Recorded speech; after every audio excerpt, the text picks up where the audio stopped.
C'est la course contre la montre face aux échéances électorales de 2020. Les fins observateurs de la scène politique voient en certaines actions une campagne déguisée. 2020 n'est plus loin et dans les officines, on s'y prépare. Les Burkinabés pourront à nouveau choisir le président. Les Burkinabés de l'intérieur, cela s'entend. Guide de la participation de la diaspora à ce scrutin. Notre souhait, le plus grand et le plus ardent, le plus souhaité, c'est qu'en 2020, que le président du Faso nous fasse un cadeau, nous autorise à voter en 2020. Ça vous tient à cœur? Vraiment, ça nous tient à cœur. Parce que quand la diaspora va voter, tu es fier. Tu es fier d'avoir participé au vote, au choix des dirigeants de ton pays. C'est une fierté totale. Si on ne vote pas, les autres choisissent pour toi et tu es obligé de suivre. Alors que vraiment, si vraiment le président pouvait nous faire ces cadeaux, pour que toute la diaspora prenne part au vote, ça nous ferait plaisir. C'est notre souhait pour pouvoir voter en 2020. C'est notre souhait. Et ce n'est pas ce que les pays pensent à nous. Sinon, c'est notre souhait.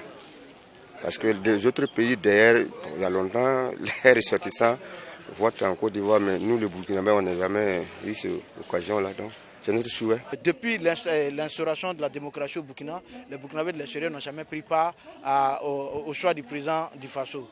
Précisément, nous qui sommes la communauté la plus nombreuse, qui sont les Burkinabés en Côte d'Ivoire. Après le rendez-vous manqué de 2015, celui de 2020 sera-t-il le bon? 2020 est à la fois si proche et si loin pour ces Burkinabés qui aspirent à exercer leur droit de vote. 2020, c'est encore proche.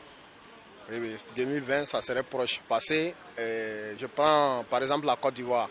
Il y a tellement de Burkinabés en Côte d'Ivoire ici qu'il faut prendre, mais je pense que des années pour pouvoir les identifier. Or, que si eux tous ne sont pas identifiés, je pense que ça ne sert à rien de dire que le diaspora a voté.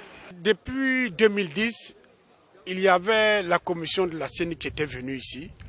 Et je pense que si cette tournée avait continué jusqu'à aujourd'hui, on allait dire que vraiment le Faso est prêt pour que la diaspora vote. Mais notre hic, c'est que depuis là, il y a eu un silence. Après, il y a le M. Barry qui est venu, nous avait rassuré. Toujours on nous rassure, mais concrètement, on ne voit pas l'enrôlement. Sincèrement, on a un peu peur. L'homme propose, Dieu dispose. Il faut le dire, sans faux fuyant, les gouvernements passés ont promis cela, l'ancien régime, au temps du président Blaise Compaoré.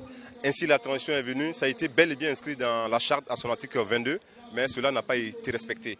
Donc c'est tout à fait normal que certains Burkinabés soient encore pessimistes quant à l'élection, à la participation des Burkinabés de l'étranger au vote. Selon la Commission électorale nationale indépendante, sur près de 7 500 000 Burkinabés vivant à l'extérieur, plus de 2 500 000 sont en âge de voter. En République de Côte d'Ivoire, ils sont près de 1 740 000 potentiels électeurs. Le rendez-vous de 2015 était très attendu de la diaspora, mais l'insurrection populaire d'octobre 2014 et la contrainte budgétaire qui s'en est suivie a annulé les espoirs, reléguant ainsi le vote à 2020. 2020 est également un engagement politique du président du Faso. Il se présente comme l'ultime rendez-vous, celui de la réhabilitation de la diaspora dans ses droits fondamentaux. Nous nous sentons, il faut le dire, nous nous sentons écartés de la gestion politique de notre pays. Nous nous sentons exclus même de la gestion de notre pays. Et pour nous, Burkinabés vivant à l'extérieur, cela est inacceptable. C'est inacceptable parce que nous participons à l'évolution de ce pays, nous participons à la construction de ce pays.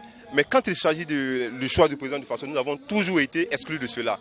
Donc nous vivons cela pour nous comme, disons, un refus de nos hommes politiques à nous permettre de participer à ces élections. Pourtant, cela est un droit qui a été acquis hautement. Ça a été une lutte vraiment acquise par nous, Burkinabés vivant à l'extérieur. Donc pour nous, nous nous sentons vraiment trahis par ces gouvernants. Nous nous sentons vraiment abandonnés par ces gouvernants. Donc ça serait vraiment important pour le gouvernement burkinabé de permettre à la diaspora burkinabé de participer au choix du président du Faso. 2020, je prends ça avec toujours des parenthèses, moi je dis, parce qu'en 2015, il avait été dit que les Burkinabés de l'extérieur allaient voter.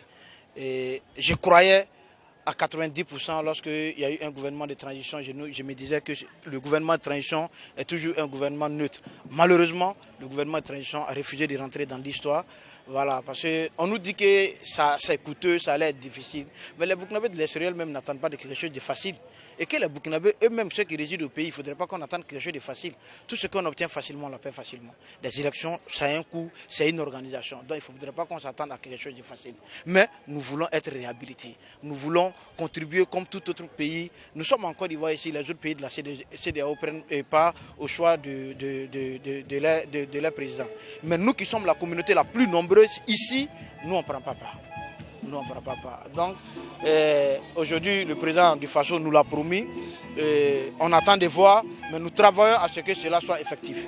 Comme je l'ai dit, participer au vote cette fois-ci, serait réhabiliter la diaspora. Nous demandons au gouvernement burkinabé de rentrer dans l'histoire. Parce que pour rentrer dans l'histoire aussi, il faut accepter de faire face aux épreuves difficiles. Le nouveau code électoral en son article 48 dispose que désormais seront inscrits sur les listes électorales les Burkinabés résidant à l'étranger et régulièrement immatriculés à l'ambassade ou au consulat général dans le pays de leur résidence. Ces derniers ont donc le droit d'être cités dans les consultations électorales nationales, sauf qu'à ce jour, aucun Burkinabé de l'étranger n'a pu exercer son droit de vote. 2020 sera-t-il le rendez-vous du vrai ou du faux départ?